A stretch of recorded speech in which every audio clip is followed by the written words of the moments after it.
Bismillahirrahmanirrahim. Alhamdulillahirabbil alamin. Wa bihi nasta'inu ala umurid dunya waddin. Wassalatu wassalamu ala asyrafil anbiya'i wal mursalin. Sayyidina wa habibina wa syafi'ina wa qurrati a'yunina wa maulana Muhammadin wa ala alihi wa ashabihi wa dzurriyyatihi ajma'in, amma ba'd. Asyhadu an la ilaha illallah wa asyhadu anna Muhammadar Rasulullah wa ufawwidu amri ilallah. Innallaha basirun bil ibad. Hasbiyallahu la ilaha illa huwa alaihi tawakkaltu wa huwa rabbul arsyil azim. Qala Allah ta'ala fi kitabihil karim hikayatan an nabiyillahi Musa alaihi salam. Rabbi shrah li sadri wa yassir li amri wahlul 'uqdatam min lisani yafqahu qawli. Para alim, para asatid, para asatidah, para bapak dan ibu sekalian, hafizani wa hafizakumullah. Wabil khusus segenap pengurus Masjid Baitur Rahman Kemang Pratama 3 dan sekitarnya, yang semoga pengurusnya dan jamaahnya selalu dalam naungan rahmat, barokah, perlindungan serta bimbingan Allah Subhanahu wa ta'ala. Amin. Pertama-tama marilah kita haturkan puja dan puji syukur kita kehadirat Allah Subhanahu wa ta'ala dengan berucap alhamdulillah. Mudah-mudahan dengan hamdalah ini nikmat dari Allah untuk kita ditambah, karena Allah telah berjanji dalam Al-Quran di surah Ibrahim ayat 7, A'udzu billahi samii'il 'aliim minasyaitonir rajiim. Wa ita'adzana rabbukum la in syakartum la azidannakum wa la in kafartum inna 'adzabi lasyadid.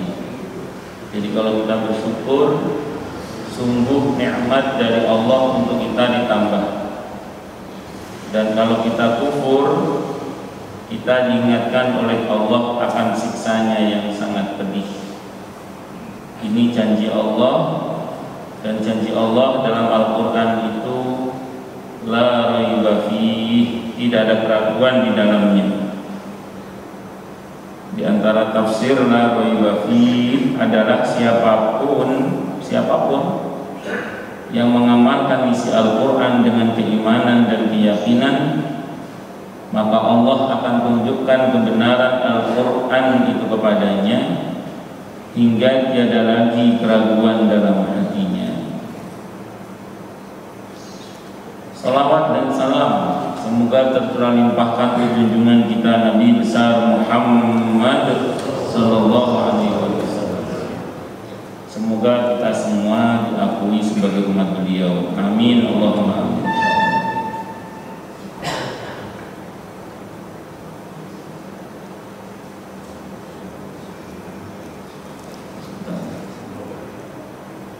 Dan saya wasiatkan untuk diri saya dan Anda semua agar bertakwa kepada Allah Subhanahu wa ta'ala, karena dengan takwa itulah kita bisa memperoleh derajat yang sangat tinggi dengan sesungguhnya di hadapan Allah Subhanahu wa ta'ala.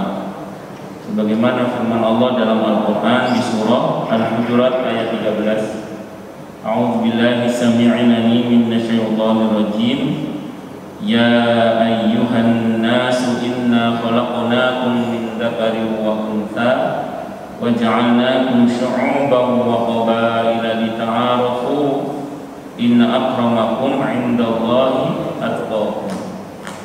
Wahai manusia, sesungguhnya kami telah menciptakan kalian dari seorang laki-laki dan seorang perempuan pengakuan, berkembang menjadi bersuku-suku dan berbangsa-bangsa agar kalian saling mengenal.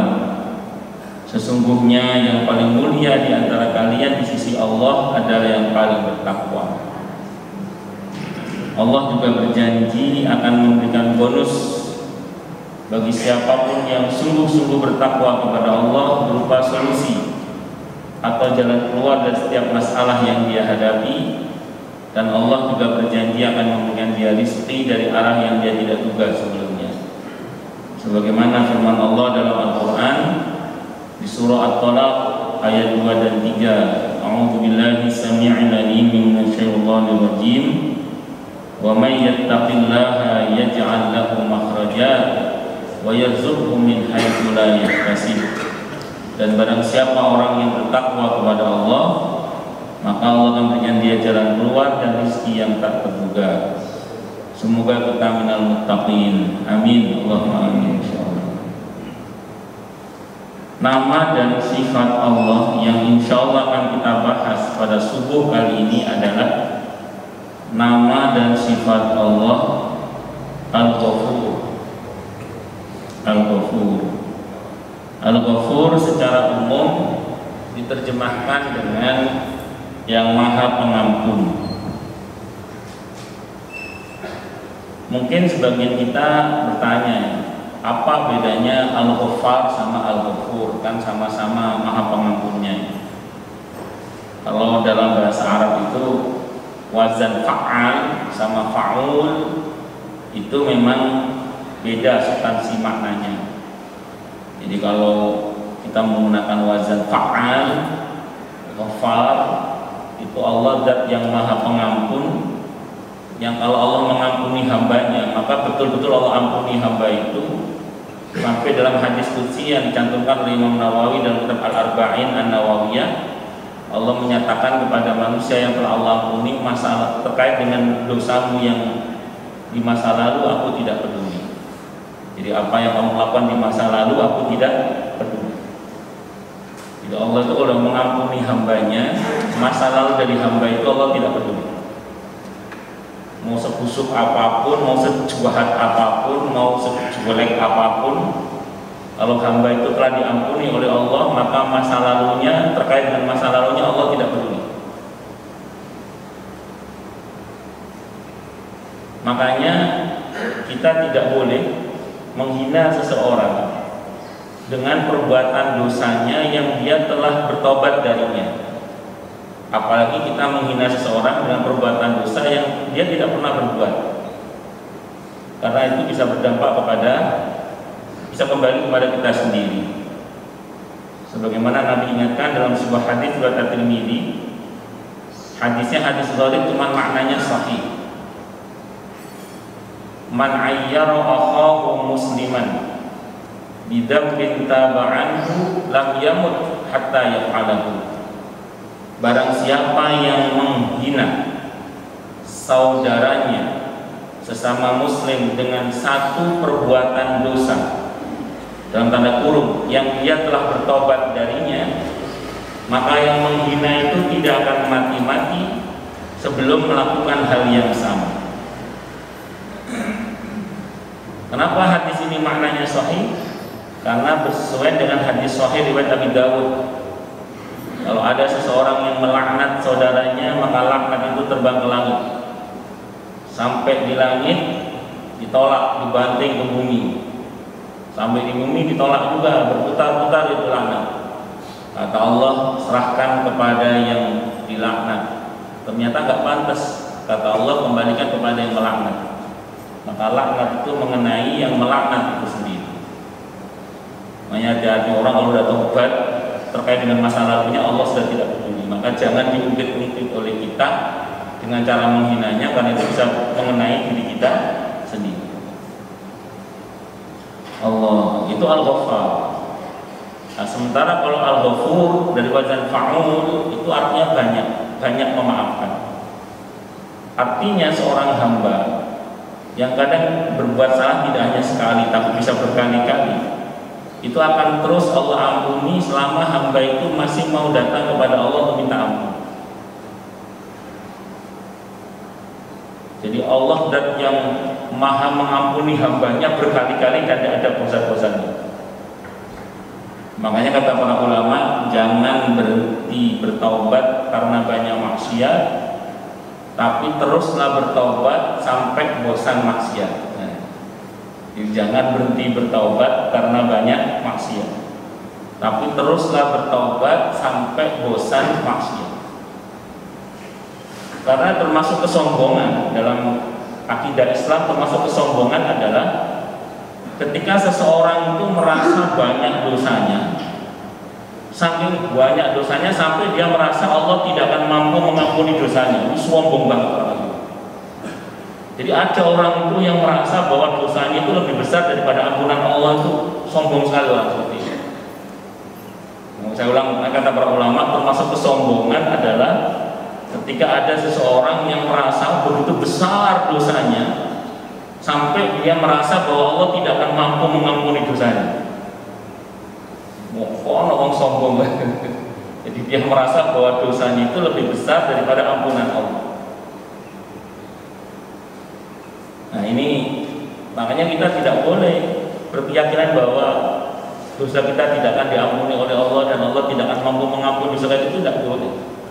Maka kita yakin dengan seyakin-yakinnya bahwa Allah adalah tidak hanya Al-Ghaffar tapi Al-Ghafur, yang berkenan mengampuni hambanya secara berkali-kali, banyak sekali.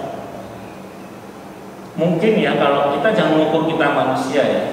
Seringkali kadang, mohon maaf, sebagian orang berkata sama temannya, wah kamu tobat, umat lagi tobat, umat lagi, mending nanti tua aja tobatnya, nunggu tua aja tobatnya. Ya kalau sampai tua usianya, kalau enggak gimana? Ya sudah, kita terus, dan Allah Maha tahu siapa yang pura-pura datang kepada Allah dan siapa yang sungguh-sungguh datang kepada Allah. Allah Maha tahu. Allah Maha tahu siapa yang sungguh-sungguh datang kepada Allah dan siapa yang pura-pura datang kepada Allah. Allah tahu, karena siapa yang dalam tanda kutip ya ingin menipu Allah, sungguhnya dia sedang menipu diri mereka sendiri. Yukhadi'unallaha walladzina amanu wa ma yakhda'una illa anfusahum wa ma yash'urun. Jadi mereka berupaya menipu Allah, tapi sebenarnya mereka sedang menipu diri mereka sendiri tapi tidak merasa. Nah, makanya saya ulang sekali lagi, tidak hanya Anda tapi juga saya yakin datang kepada Allah bahwa Allah adalah yang Maha Pengampun, dengan keyakinan penuh bahwa tidak ada yang bisa mengampuni dosa kita kecuali siapa? Allah. Allah. Makanya orang kalau meminta ampun kepada Allah itu keyakinan yang pertama dipegang baik-baik ya tadi, yakin bahwa Allah Maha Pengampun dan berkuasa mengampuni dosa kita sehebat apapun dosa kita.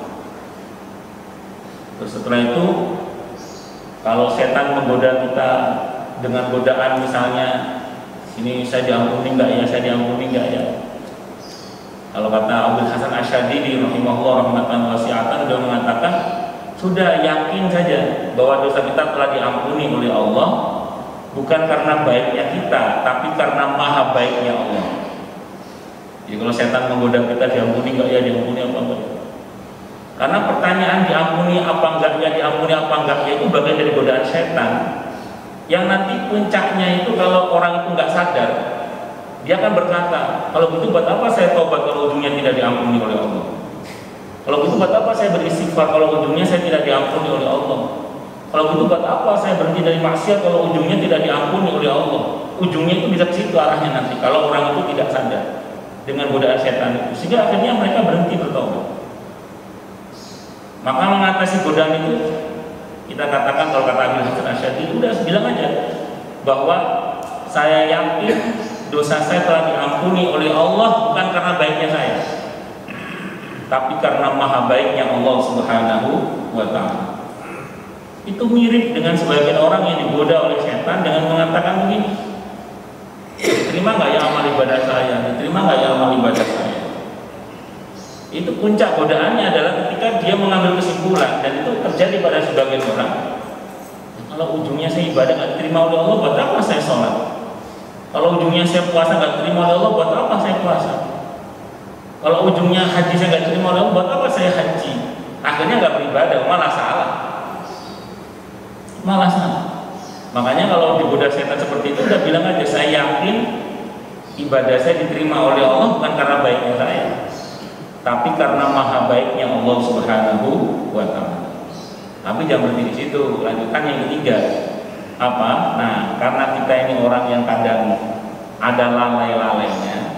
Saya ulang ya, karena kita adalah orang yang masih ada lalai-lalainya, maka taubat itu harus terus di-upgrade. Terus kita lakukan, dirawat teruslah taubat itu. Ibadah juga gitu, karena kita ini ada lalai-lalainya, maka kita coba untuk terus kita perbaiki ibadah kita dengan terus banyak belajar, melatih keikhlasan. Tapi nanti kalau setan yang guapai itu goda lagi, kita bilang saja, oh saya yakin ibadah saya diterima oleh Allah bukan karena baiknya saya, tapi karena maha baiknya Allah. Kalau jenengan merasa karena baiknya saya, kan ujub namanya, tidak boleh. Tapi kalau kita merasa ini sebagai anugerah dari Allah, maka tidak ada masalah. Itu diantara kiat untuk menghadapi godaan setan yang guaplay tadi.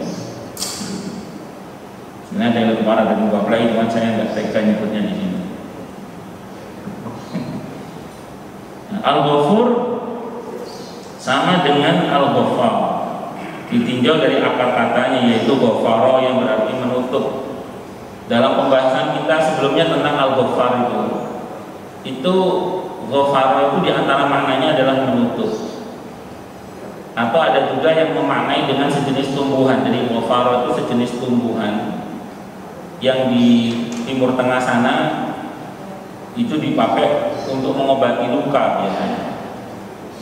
Maka ketika kita beristighfar, astagfirullah, astagfirullah, itu tanpa kita sadari kita sedang mengobati luka-luka penyakit dalam hati kita untuk dibersihkan. Kemudian ini sebagai bentuk dari implementasi dari firman Allah di surah Al-A'la ayat 14-15 itu, qad aflaha man tazakka wa dzakara isma rabbih fasalla. Jadi itu bagian dari tazkiyatun nufus, pembersihan jiwa.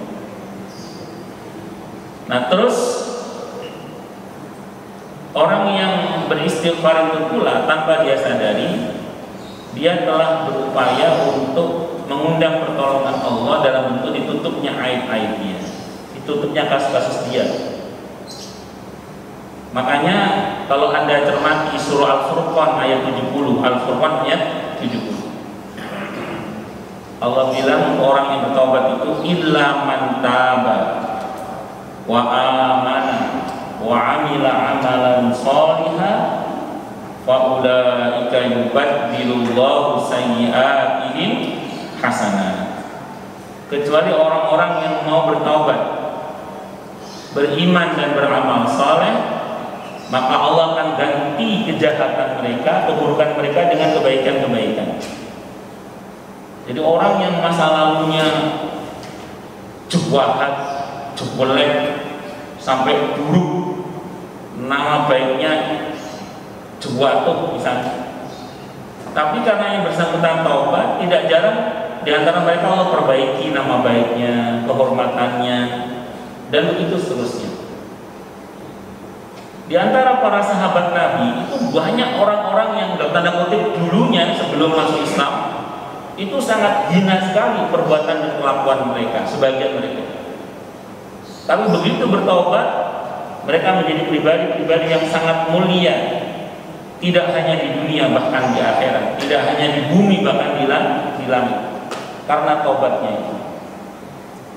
Maka kita semua, tidak hanya Anda tapi juga saya, dengan berbanyak bertobat minta ampun kepada Allah itu akan menjadikan kita ditutup aib-aibnya oleh Allah Subhanahu wa Ta'ala, dan insya Allah kita akan melesat tinggi dalam pandangan Allah, tidak hanya di dunia tapi juga di akhirat, tidak hanya di bumi tapi juga di langit, insya Allah. Itu seperti itu. Allah Akbar. Dalam Al-Quran kata Al-Ghafur terulang 91 kali. Yang punya indeks Quran nanti bisa dicek. Ghafur itu terulang berapa? 91 kali. Saya di rumah punya indeks Quran itu, bukan komputernya ya, punya. Itu kalau yang punya bisa dicek ya. Jauh lebih banyak dari Al-Ghaffar yang terulang 5 kali saja. Jadi Al-Ghafur lebih banyak. Banyaknya disebut sifat Al-Ghafur dalam Al-Quran memberi kesan bahwa Allah membuka pintu seluas-luasnya bagi hambanya untuk bermohon ampunan. Bahkan secara tegas dinyatakan dalam Al-Quran di surah Al-Baqarah ayat 221 itu, wala tankihul musyrikati hatta yu'min wala amatun mu'minatun khairum min musyrikatin walau a'jabatkum wala tunkihul musyrikina hatta yu'minu wala abdun mu'minun khairum min musyrikin walau a'jabakum ulaika yad'una ilan nar wallahu yad'u ilal jannati wal maghfirati bi'idnihi wa yubayyinu ayatihi lin-nasi la'allahum yatadakkarun. Dan janganlah kalian menikahi wanita-wanita musyrik sebelum mereka beriman. Sungguhnya wanita budak yang mukmin lebih baik daripada wanita yang musyrikah, walaupun dia menarik hatimu. Dan janganlah kamu menikahkan orang-orang musyrik dengan wanita-wanita mukmin sebelum mereka beriman. Sesungguhnya budak mukminah lebih baik daripada orang musyrik. Budak yang mukmin lebih daripada orang musyrik, walaupun dia menarik hatimu. Mereka mengajak ke neraka, sementara Allah mengajak ke surga dan ampunan dengan izinnya. Dan Allah menerangkan ayat-ayatnya atau perintah-perintahnya kepada manusia supaya mereka mengambil pelajaran. Jadi kalau kita nurut kembali pada ketentuan Allah, ujungnya surga. Tapi kalau kita nggak nurut pada ketentuan Allah, ujungnya mana? Neraka. Ini dalam contoh kasus dalam ayat ini, dalam bentuk pernikahan, kalau kita taat pada ketentuan Allah, ujungnya maunya surga. Tapi kalau nggak nurut pada ketentuan Allah, ujungnya mana? Neraka. Makanya di surah Al-Kahfi ayat 29 itu Allah menegaskan, faman sya'a falyu'min wa man sya'a falyakfur. Yang mau beriman silakan beriman, yang mau kafir silakan kafir. Tapi dalam ayat itu Allah kasih ancamannya itu. Yang kalau milih kafir ada ancamannya. Allah kasih tahu di situ. Nah, seperti kemudian ketika di surah Asy-Syams Allah juga mengatakan fa'alhamaha fujuraha wa taqwaha. Manusia itu memang punya dua kecenderungan, mau taat atau mau bertakwa atau maksiat dalam hal ini. Tapi Allah menegaskan qad aflaha man zakkaha wa qad khaba man dassaha. Nah, makanya saya ulang sekali lagi, seseorang itu berhak menentukan simpang mana yang akan dia tempuh, tapi dia tidak berhak menentukan ujungnya. Jadi setiap orang berhak menentukan simpang jalan yang dia akan tempuh. Setiap kita punya hak untuk menentukan simpang jalan mana yang mau kita tempuh, tapi kita tidak punya hak menentukan ujungnya. Dan Allah sudah kasih tahu ujungnya. Kalau kita pilih jalan-jalan ketaatan kepada Allah, ujungnya ya surga. Tapi kalau kita memilih jalan yang menentang Allah, ujungnya mana tadi? Neraka. Dan sepanjang perjalanan ketaatan kepada Allah itu selalu dihiasi dengan ampunan-ampunan. Kenapa? Karena rumusnya setiap kebaikan yang kita lakukan, setiap kali pahala dihadirkan, dosa dihapus. Innal hasanati yudhibnas sayyi'at, surah Hud ayat 114. Sesungguhnya kebaikan-kebaikan itu bisa menghapus keburukan-keburukan. Dan itu pelajaran bagi yang mau mengambil pelajaran. Maka kata Ibnu Qayyim Al-Jauziyah rahimahullah, beliau mengatakan Allah akan mengampuni hambanya melalui 3 hal ini. Apa 3 hal itu? Yang pertama dengan taubat. Dan bersyukurlah kepada Allah, pintu ampunan Allah tidak hanya taubat. Andaikan pintu ampunan Allah hanya taubat, banyak orang yang tidak diampuni oleh Allah, kata para ulama. Kenapa coba? Karena banyak orang yang tidak bisa komitmen membangun rukun-rukunnya taubat secara istiqomah. Karena rukunnya taubat itu yang pertama an-nadam, menyesal. Yang kedua al-azam, komitmen untuk tidak mengulangi lagi. Yang ketiga, meninggalkan perbuatan maksiat tersebut. Ada sebagian ulama yang menambahkan harus membenci perbuatan maksiat tersebut. Jadi tidak cukup hanya meninggalkan, tapi harus membenci perbuatan maksiat tersebut. Pada saat saya membahas bagian yang membenci ini ada jamaah mendekati saya, bukan orang sini, orang Pondok Timur Mas. Saya jadi anak usah tolong-tolong, bukan orang sini, orang Pondok Timur Mas. Nanti orang sini saya ceritakan sana. Ya jadi biar jangan nggak tolong-tolong gitu maksud saya. Beliau mendekati saya, dia bilang, Ustadz, saya sudah bertobat, saya sudah menyesal, saya sudah berkomitmen tidak mengulangi lagi, bahkan saya telah meninggalkan perbuatan maksiat itu 25 tahun. Cerita ke saya gitu. Saya sudah meninggalkan perbuatan maksiat itu 25 tahun, kata beliau. Tapi saya tidak bisa membencinya, Ustaz. Kenapa, Pak? Kenangannya terlalu indah. Iya.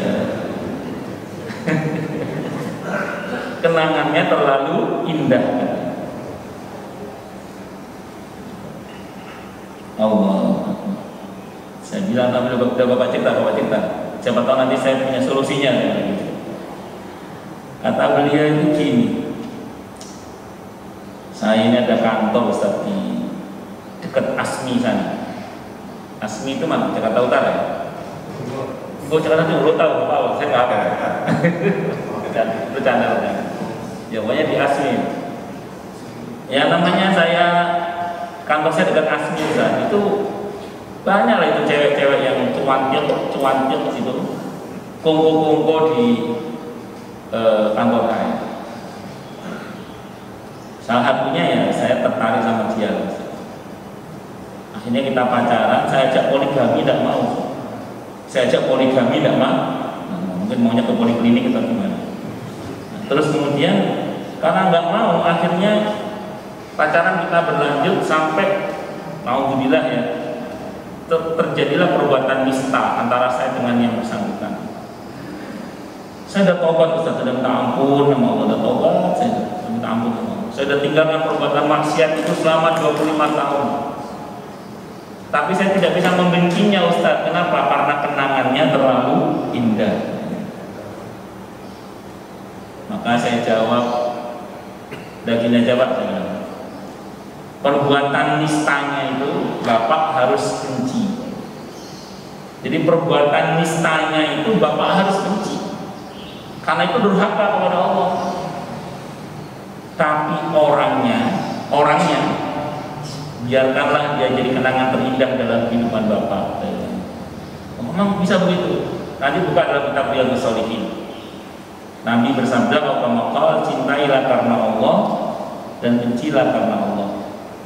Sahabat bertanya, kalau mencintai karena Allah kami paham ya Rasulullah. Kalau membenci karena Allah itu bagaimana? Kata Nabi, bencilah perbuatannya. Jadi orangnya nggak usah dibenci, tapi perbuatannya harus dibenci. Oh gitu ya. Allah Akbar. Baik. Nah terus itu berhubungan dengan tadi apa? Tobat syaratnya tadi. Nah kalau ada hubungannya dengan sesama, kita harus minta maaf. Kalau ada hak yang diambil, kita mesti kembalikan. Nah kadang membangun komitmen ini tidak semua orang sanggup secara istiqomah. Makanya kata para ulama, andekan pintu pengampunan Allah hanya taubat, barangkali banyak orang yang tidak diampuni oleh Allah. Tapi bersyukurlah pada Allah, ada pintu ampunan Allah yang lain, yaitu yang kedua kata Ibnu Qayyim, dengan beribadah dan beramal soleh.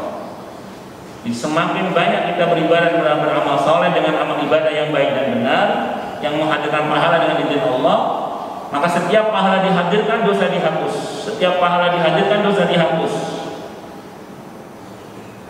Surah Hud tadi ayat 114. Innal hasanati yudhibnas sayyi'at dzalika dzikra lidzakirin. Sesungguhnya kebaikan-kebaikan itu bisa menghapus keburukan-keburukan, dan itu pelajaran bagi yang mau ngambil pelajaran. Ini tadi Pak, kita berangkat dari rumah sudah punya wudhu, betul ya? Insya Allah sudah punya wudhu. Hadisnya sahih. Satu langkah kalau kita ke masjid dan tidak punya tujuan lain selain untuk sholat, apalagi plus majelis taklim, nanti ada lebih lagi tuh, ada suplemen tambah.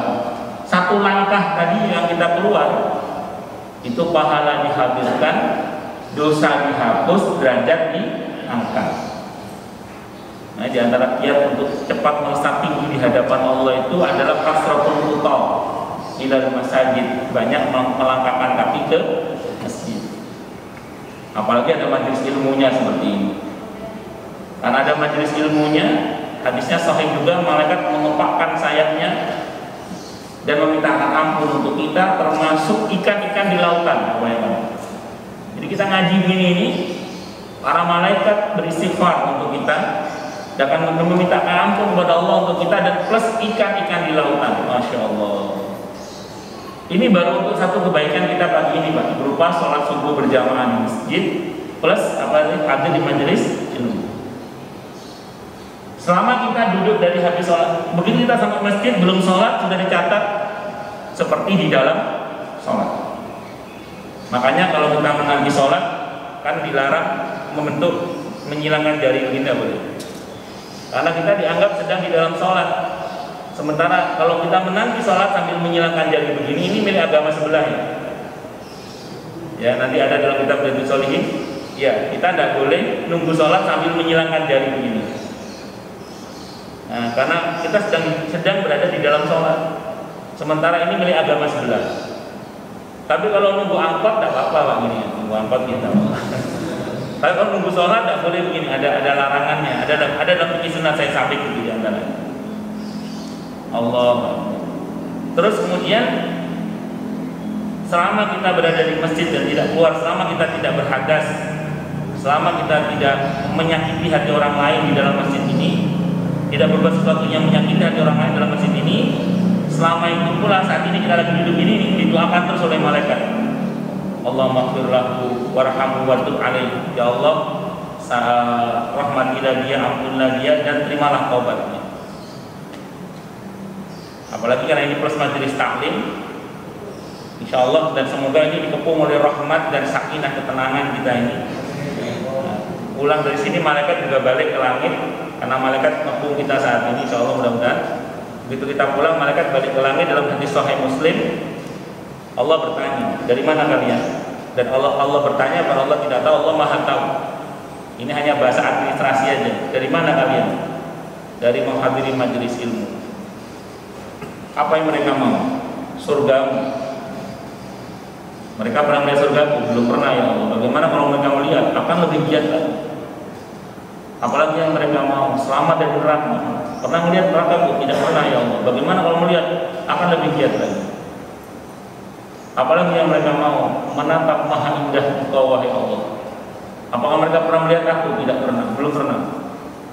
Bagaimana kalau melihat? Akan lebih giat lagi. Oh, lebih giat lagi. Ya, kata Allah sudah masuk semuanya, masuk ya, dijabah oleh Allah, disetujui semua oleh Allah. Semoga kita termasuk yang itu semuanya, amin. Terus malaikat dalam hadis itu ada yang ngomong, tapi ada satu itu ya Allah, duduk bersama dengan mereka tapi tidak dalam golongan mereka. Kalau bahasa sederhananya, ngaji tapi tidur. Nah, ini ada satu ya Allah yang ngaji tapi tidur. Ya, kalau kata Allah gini, ini dimasukkan juga apa enggak? Maka jawaban Allah bagaimana? Tidak kecewa siapapun yang duduk bersama dengan mereka. Ya Allah, tidur saja nggak kecewa, apalagi. Masya Allah. Cuman saya belum tahu hadisnya untuk yang online. Nah, ini ada yang juga tidak ada. Ya insya Allah dapat. Kan kita mendoakan mereka semua. Amin. Allah. Jadi amal sholat itu nanti belum amal yang lain. Wudhu sendiri itu merontokkan dosa, sholat itu sendiri merontokkan dosa. Hadisnya sahih li ghairi, kalau nggak hasan li ghairi, sahih li ghairi. Ada dalam Sahih Fadhailul A'mal dari hadis riwayat Abu Nu'aim dalam kitab Hulyatul Auliya. Orang itu kalau sholat itu dosanya oleh Allah taruh di sini, dosanya. Jadi kalau kita sholat, dosa kita taruh sini oleh Allah. Sehingga kalau kita ruku ini, itu dosa itu berjatuhan. Kita ruku Allah Akbar, berjatuhan, dosa itu berjatuhan. Maka kalau ruku jangan cepet-cepet, agak lama. Kalau cepet gak jadi jatuh nanti. Gak jadi jatuh nanti. Makanya agak lama. Itu sholat. Tadi langkahnya kita hadir majelis ilmu dan masih banyak. Apalagi ditambah kalau kita isi kotak amal sedekah atau bagian sedekah dan infak, itu menghapus dosa. Pokoknya semakin banyak kebaikan yang kita lakukan, semakin banyak dosa yang terhapus. Itu yang kedua kata Ibnu Qayyim al-Jauziyah rahimahullah. Yang ketiga, yang menyebabkan dosa seorang diampuni oleh Allah itu adalah musibah, bencana, atau apapun yang nggak enak lah yang terjadi. Kalau kita sabar, dalam hadis Sahih Muslim, dosa kita rontok seperti daun yang berguguran dari dahannya. Jadi kalau kita sabar, dosa kita rontok seperti daun yang berguguran dari dahannya. Kalau kita sabar, hadisnya Sahih Muslim. Kalau kita bersyukur, kena musibah kok malah bersyukur. Hadisnya riwayat Ahmad. Hadisnya Sahih li ghairihi. Nanti bisa ditemukan dalam kumpulan Sahih Hadis Qudsi. Kalau ada kesempatan dari buku, boleh dari buku kumpulan Sahih Hadis Qudsi. Hadisnya Sahih li ghairihi riwayat Ahmad. Allah berfirman, hamba aku uji dengan sesuatu yang dia tidak sukai dan dia bersyukur, maka aku akan ampuni dosanya seperti dia baru lahir dari rahim ibunya. Kalau kita sanggup bersyukur, kalau nggak sanggup ya bersabar. Kalau bersabar pelan-pelan diampuni oleh Allah. Tapi kalau sanggup bersyukur luar biasa. Saya pernah tanya orang, Ustaz, saya kena musibah, kata beliau. Saya bilang sama beliau, ya udah disyukuri aja Bu, saya bilang. Emang musibah bisa disyukuri Ustaz? Bisa, saya bilang. Caranya gimana Ustaz? Saya jawab, coba ibu perhatikan antara yang Allah ambil dari ibu dengan yang masih Allah berikan kepada ibu, lebih banyak mana? Ya Ustaz, lebih banyak yang masih Allah kasih. Ya itu syukuri itu. Jadi bagaimana kita berusaha lebih fokus pada yang lebih banyak yang masih ada daripada yang sedikit yang hilang. Ibu-ibu ketipu sama tukang sayur 3.000 rupiah, kalau nggak sabar dendamnya 3 bulan itu. Kalau nggak sabar, kalau sabar ngomongnya apa? Saya ikhlaskan gitu ya. Tapi kalau fokus pada yang lebih banyak, ngomongnya apa? Alhamdulillah, cuma 3.000 rupiah yang dicedok, yang 3.000 US dollar masih aman, alhamdulillah. Jadi fokus.